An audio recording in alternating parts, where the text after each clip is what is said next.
So today Ducati announced their long-awaited DesertX adventure bike, and to be honest, for once I don't feel disappointed. You see, manufacturers have a habit of building some amazing concepts only for them to be watered down and less aggressive looking when they actually hit the market. But for me, Ducati have done an awesome job of staying pretty much true to the original concept that was shown at EICMA in 2019. And it looks like they've built something that should be fairly capable off-road. So in this video, I'll go through all of the best new features and tell you absolutely everything you need to know about it. But before we get started, a quick shout out to my channel sponsors BeMoto. They make this awesome little navigation device, and they're giving one away each week in the run up to Christmas to some lucky soul who signs up for their newsletter. Simply head to the URL in the description and a little pop-up will show, and then you just put your email and name in there and you might win one. Now look, if we're talking about the best features of this bike, we have to start with the styling. It's sort of a bit of a retro desert racer, but also a bit modern and futuristic looking, all with a healthy dose of off-road aggression. Everything about it, the round headlights, the sparse paint job, the big fuel tank, knobbly tires, it all looks awesome to me. So much so that I'd say it's the best looking adventure bike on the market now. Now the original concept bike was actually based upon the Scrambler 1100 with the air-cooled engine, but this final production bike has a lot more in common with the Multistrada V2, just with a much bigger off-road focus. Effectively, it's to the Multi V2 as the Tiger 900 Rally Series is to the GTs. And yet, in that transition from the Scrambler 1100 platform to effectively the Multistrada, they've preserved that original concept aesthetic, and for me, it's a massive hit. Let me know what you think of the looks though down in the comments. Some bikes do have a tendency to polarize opinion,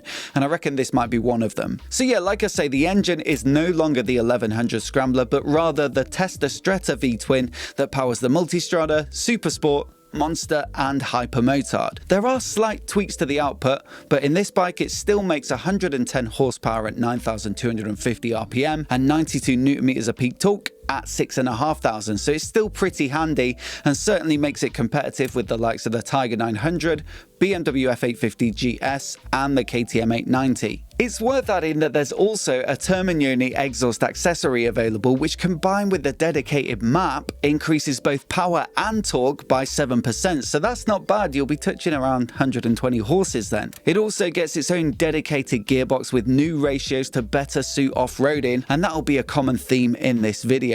All of the gears from 1st to 5th have been shortened, with 1st and 2nd being especially short to improve low-speed crawling, which is of course more common off-road. On the other hand, 6th gear is rarely used off-road, and adventure bikes do have to be all-rounders to some extent, so it's been left alone with a long enough ratio to keep the revs down and preserve fuel economy on the motorway. They also say that it aids comfort because it's not vibing too much as well. Now, one of the features they gave the DesertX concept in order to give it that proper rally bike look was an extra fuel tank at the rear. Obviously, if you're racing across the desert, there aren't many petrol stations, so you'll need a lot of range, and so this is something you'll see on Dakar bikes, for example. Now, I was sure they were going to drop it. I thought it was just a bit of a gimmick, and normally these sorts of features, the more imaginative ones, get reined in when a bike actually gets produced, but not this one. So not only does it get a 21-litre main tank, which is pretty decent already, but on top of that, there's an accessory rear tank for another 8 litres. From what I gather from the press release, you activate it with the switchgear and TFT dash when the main tank gets to a certain level, when it gets fairly low. On top of that, I'm not sure if it's the gearing change or the slight change in the power output, but they're actually claiming that fuel consumption is about 5% better on this bike than the Multistrada. So 5.6 litres per 100 kilometers as opposed to 5.9. So that puts the Multi V2 with its slightly smaller tank at a claimed range of about 339 kilometers or 210 miles. The DesertX could do 375 kilometers or 233 miles, or if you add the accessory tank, that's 518 kilometers or 321 miles. Pretty impressive stuff. There's certainly no other middleweight adventure bike that can match it. You'd have to go up to the GS Adventure or the new Tiger 1200 Explorer models for something similar. Now, like the Multi, it gets a steel trellis frame, but this one is new with a revised geometry that works with the longer travel suspension for more off-road capability. There's more rake, more trail, and a longer wheelbase, all of which will bias slightly more towards stability stability than the nippy road-biased handling of the Multistrada. The swing arm looks to be different too, more chunky and closer in resemblance to the one on the Multistrada V4 than it is to the V2. Weight-wise, the DesertX comes in at 202 kilograms dry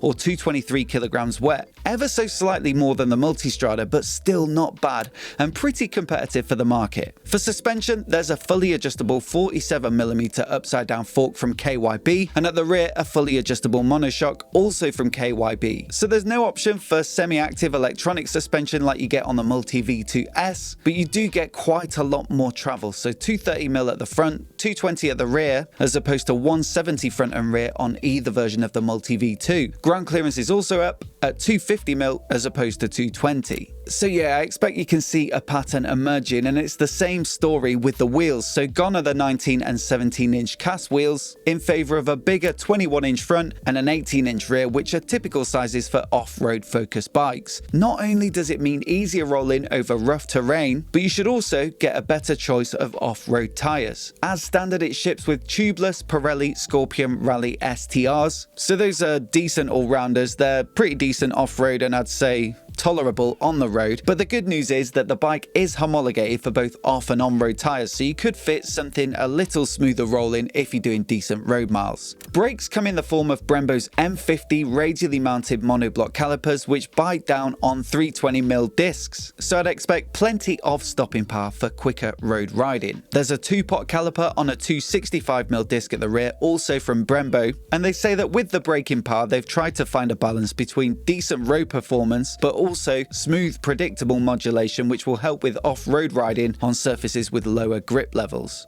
And the ergonomics are a bit of a balancing act as well. The seat sits pretty tall at 875mm, which is partly a product of that increase in suspension height, but they also say that they wanted to make it feel natural when moving between a seated and standing position by keeping a decent distance between the seat and pegs. Still, for shorter riders, they have tried to keep it narrow to help with reaching the floor, and there is a low seat accessory, although it didn't specify by how much in the press release. There's also a rally seat option, which is effectively one long bench seat, and they say that this will allow the rider a little more freedom of movement for aggressive off-road riding. On the electronics front, we've got the works basically, so let's start with the 6 riding modes. Sport gives you the full 110 horsepower and the most direct throttle response, whilst Touring limits peak power to 95 with a little more invention from the traction control and wheelie control. The Urban mode sets power to 75 horsepower peak and smooths out the throttle response, as does the Rain mode, which also maxes out the safety features to ensure that they kick in as soon as possible. Now, Enduro is basically a more novice-friendly off-road mode, so 75 horsepower peak, but still a lively throttle for a quick response, and then the option to disable ABS if desired.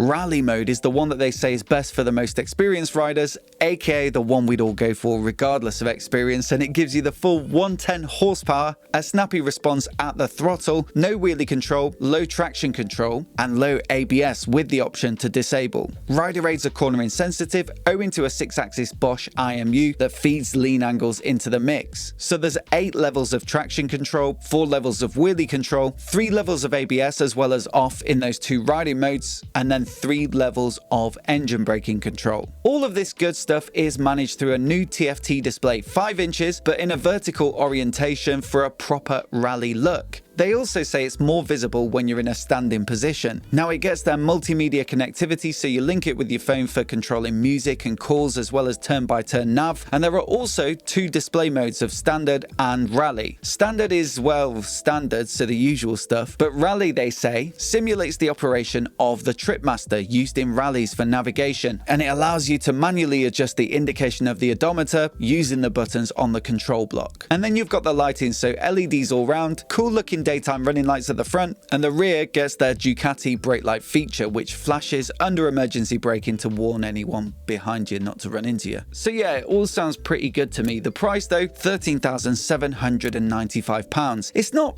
terrible, but it does put it at the more premium end of the market. It's more than the Tiger 900 Rally Pro, for example, and that bike gets a lot of goodies. You know, heated grips, heated seat, peripheral lights, all the engine bars. There's a lot of features as standard on that bike. But still, with the DesertX, you get plenty of power, quite a bit more power actually. Good spec, good tech, and in a great looking package. So is it worth it? I'd love to know what you think of it down in the comments below, so do leave me your thoughts. And if you're new here and you want to see more videos like this, hit subscribe and I'll catch you in the next one.